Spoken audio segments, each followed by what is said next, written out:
The heat wasn't something you felt. It was something you wore. A heavy wet coat of wool that smelled of diesel and unwashed men.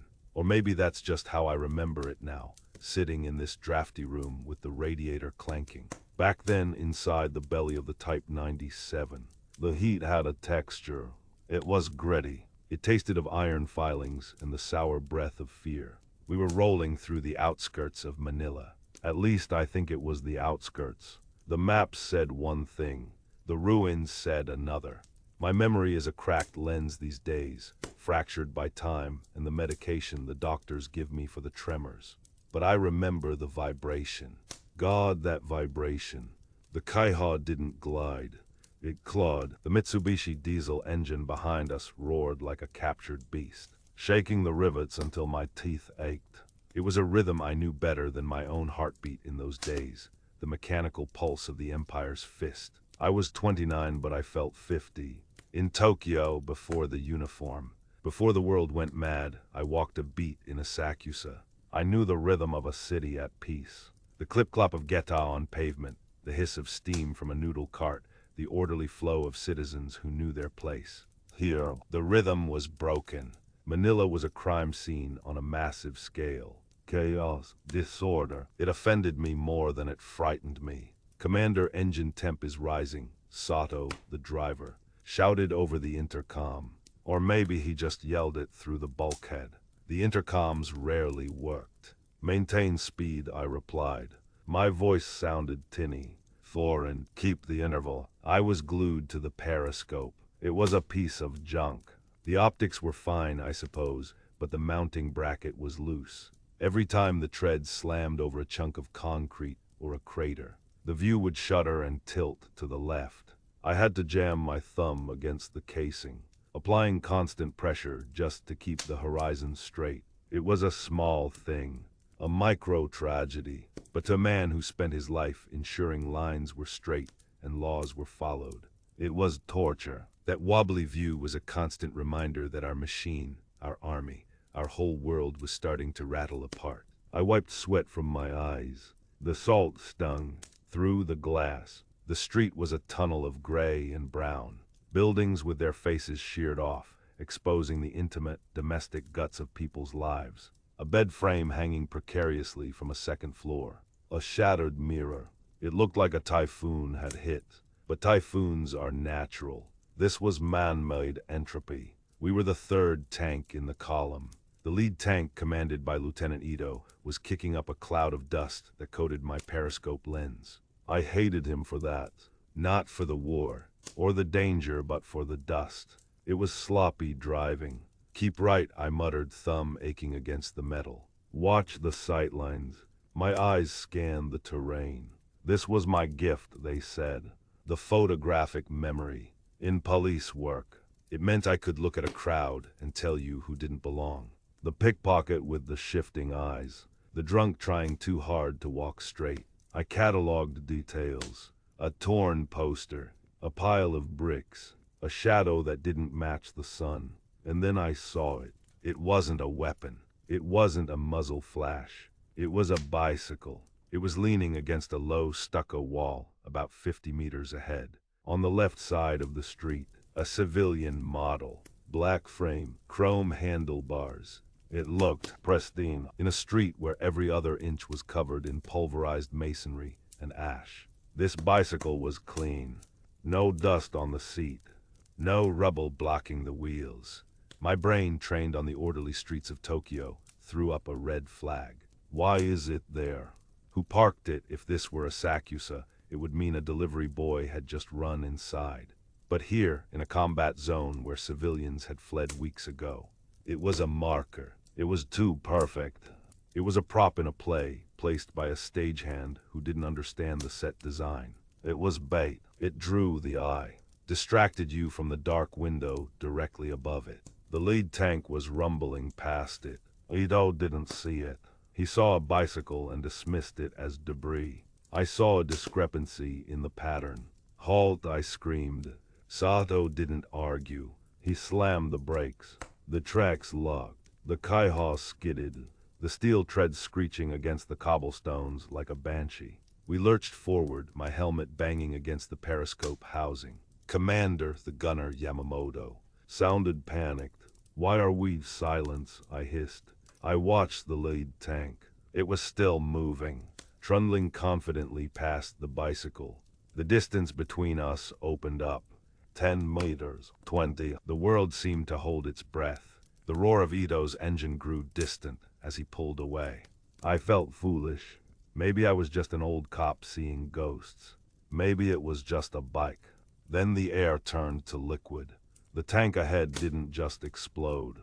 It unmade itself. A violet-white flash erupted from its flank, right above the road wheels. The sound hit us a fraction of a second later, a concussion that punched the side of our own tank like a giant's hammer. I was thrown sideways, my shoulder slamming into the breech of the 57 gun. Dust and smoke instantly swallowed the street, but before the gray curtain fell, I saw it. Through the ringing in my ears and the wavering slit of the periscope, I saw movement on the roof above the bicycle. A silhouette, a distinctive helmet profile, a long tube resting on a shoulder. The American was reloading, and the turret of Ito's tank was spinning through the air like a tossed coin. They weren't done. We were just the next entry in their logbook. The silence of a dead tank is terrifying. Sato had killed the engine. I don't remember ordering him to, but maybe I did. Or maybe the shockwave stalled it. Now instead of the comforting, deafening roar of the diesel, there was only the ticking of cooling metal and the ragged, wet breathing of 3 terrified men. And the heat, without the engine fan. The interior of the Kaiha instantly became an oven. The Philippine sun beat down on the armor plate, turning the fighting compartment into a steel kiln. But it wasn't the heat that made me want to vomit. It was the smell. It drifted in through the vision slits and the ventilator gaps. It was the smell of burning fuel, acrid and choking, mixed with something else. Something sickeningly sweet, like roasting pork but richer, copper and fat. It was the smell of Ito and his crew. I swallowed the bile rising in my throat. "Status," I croaked. "Engine stalled." Sato whispered, trying to restart. "No," I barked.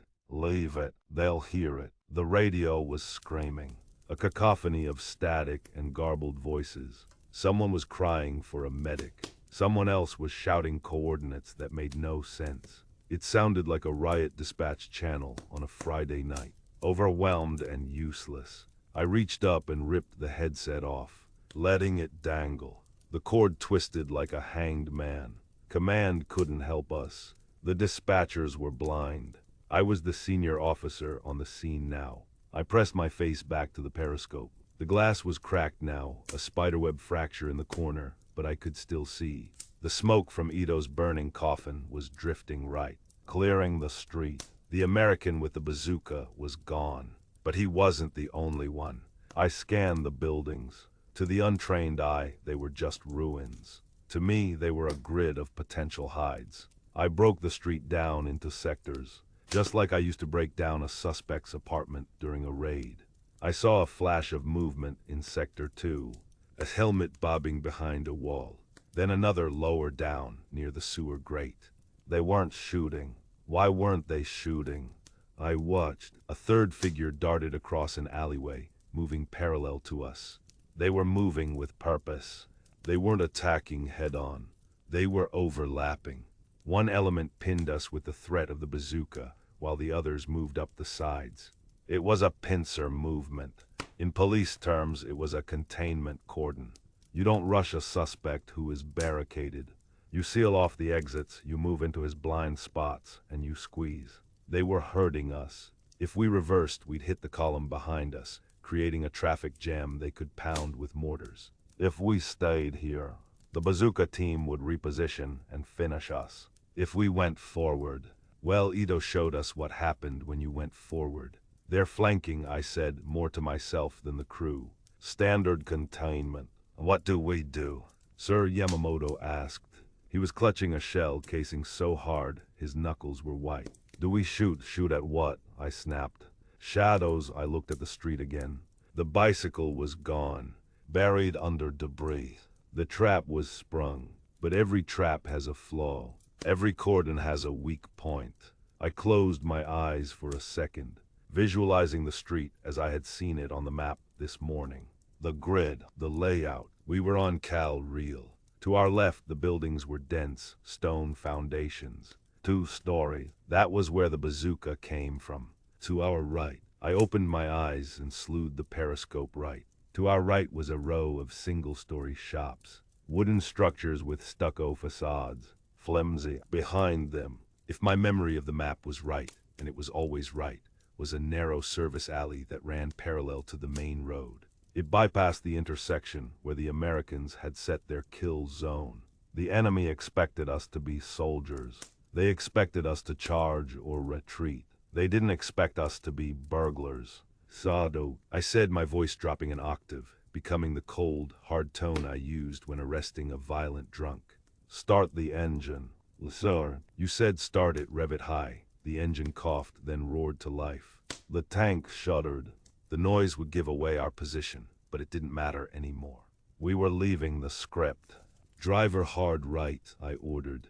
Right. Sir, that's a wall. That's a building. I know what it is. Sado, it's our exit. I gripped the periscope handle. Put us through it. Full throttle. Do not stop until we hit the alley behind it. But execute, I screamed.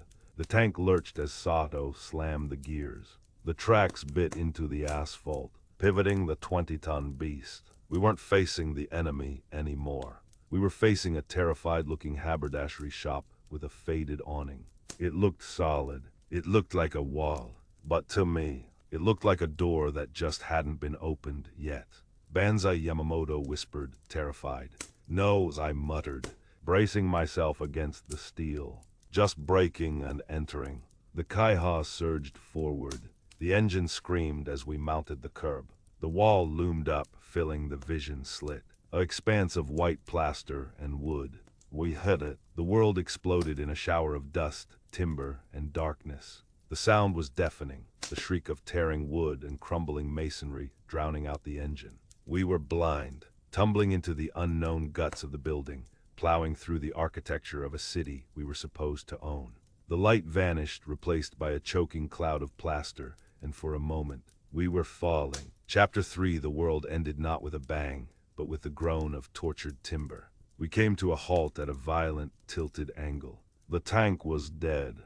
The engine had stalled, choking on dust and debris. Inside the steel belly of the Kaiha, absolute darkness swallowed us, absolute save for the thin, gray beams of daylight filtering through the crushed roof of the haberdashery above us. We were lodged inside the shop. I could hear the settling of the building, the creak of joists struggling to hold up the second floor. The air was thick, a solid thing in my throat. It tasted of pulverized plaster and ancient, dry wood. Beneath that, the sweet, cloying scent of shattered mahogany furniture.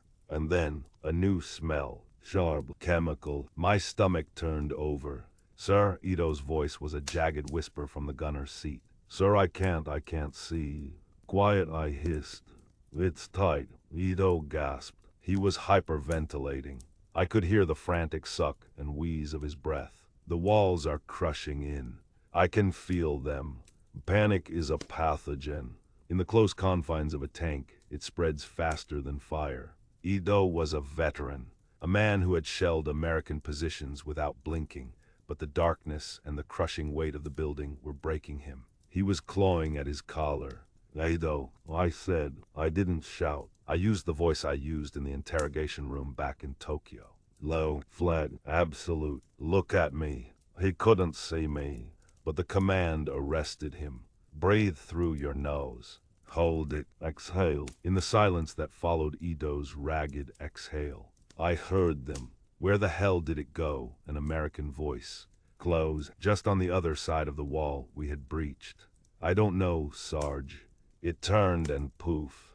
Gone. Check the alley. Flank right, my hands gripped the commander's periscope, though it showed me nothing but blackness. My mind trained on the streets of Shinjuku to map the unseen movements of criminals. Visualized the scene outside. They were confused. The sudden violence of our maneuver, the collapse of the shop front, it had created a dust screen. A magic trick. They thought we had retreated down the alley. They didn't realize we were sitting 3 meters away, buried in the rubble of a suit shop. We had a reprieve. It wasn't victory, but it was time. Time to unjam the gears. Time to wait for them to pass. The sound was loud in the sudden quiet. It was coming from the engine compartment behind me. The fuel line. The crash had ruptured it. The smell of gasoline grew heavier, suffocating, stinging my eyes. It mixed with the dust, creating a flammable smog inside the hull. Sir Sato, the driver, whispered. "Do you smell that? Don't move," I commanded. Nobody move. Metal on metal makes sparks. We sat frozen in the dark, 4 men in a steel coffin, listening to the lifeblood of our machine bleed out. It was the torture of the water drop, but with the promise of immolation. I needed to get them out. We had to abandon the tank. I opened my mouth to order the evacuation, to tell them to crack the hatch gently. The dripping stopped. A profound, heavy silence filled the cabin. It was the silence of a held breath. Then from the darkness of the engine block, a sound like a dry twig snapping. A single bright orange spark bloomed in the dark. It was beautiful for a fraction of a second. A tiny star born in the void. Then the air turned to fire. Chapter 4, there was no transition.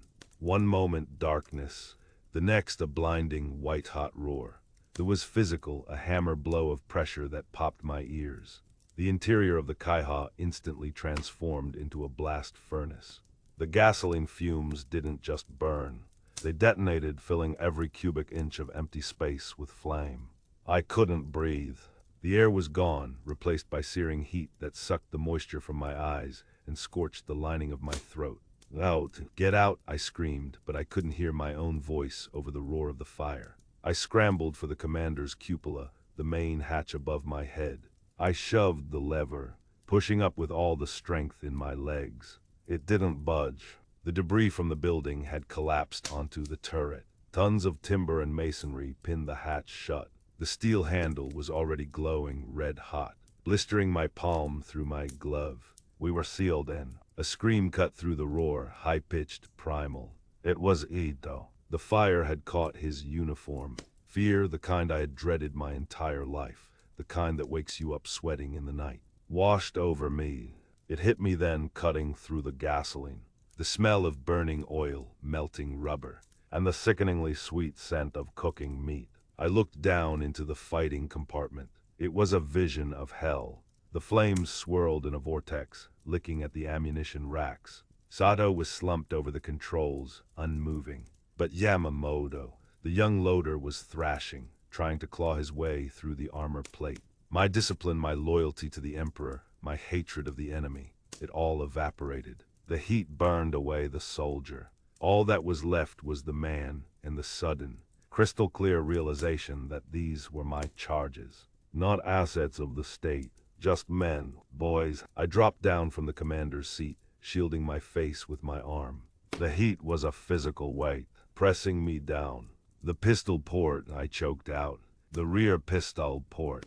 A small, circular hatch used for firing sidearms at enemy infantry climbing on the tank. It was tiny, barely wide enough for a man's shoulders. I grabbed Yamamoto by his harness. He struck out at me, blind with panic, his eyes wide and unseeing. "Yamamoto, look at me!" I slammed him against the bulkhead. The steel seared his back, but the shock registered. I pointed to the small circle of light where the port had swung open. "Go!" I hoisted him up. He scrambled, shoving his head and arms through the hole. He got stuck at the hips. "Push!" I screamed. I drove my shoulder into his buttocks, heaving him forward. The fire was eating my flight suit now. I could feel the skin on my back tightening, blistering, splitting. The pain was not a sensation. It was a universe. It encompassed everything. Yamamoto popped through, tumbling out into the cool air of the shop ruins. I turned back for Ito. He was gone, slumped in the corner, a dark shape amidst the orange swirl. Sato was dead. It was just me. I looked at the port. The fire was roaring louder now, a deafening crescendo. The ammunition, the shells in the rack were cooking. I could hear the propellant sizzling. I moved toward the port. My legs felt heavy, disconnected.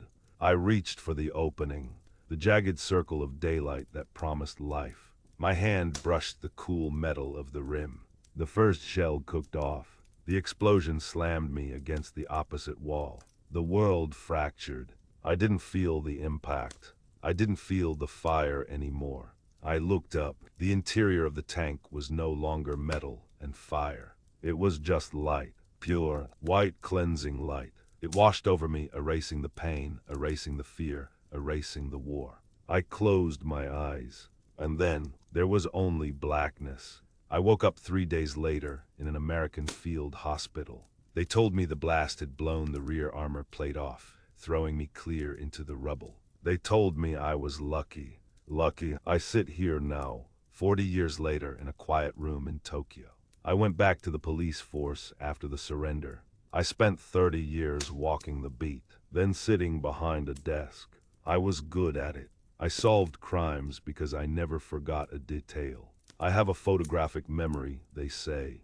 A gift. It is not a gift. It is a curse. Every time I close my eyes, I don't see the faces of the criminals I put away. I don't see the paperwork. I see the specific texture of the canvas on Ito's shoulder patch as it blackened. I see the way the light caught the sweat on Yamamoto's neck. I remember the exact frequency of the scream that filled that steel box. I maintained order in my city for decades, but I could not maintain order in that tank. I carry the chaos of that day in the silence of my mind. This memory is a shard of glass I carry. Help me pull it out. Subscribe to keep this history alive.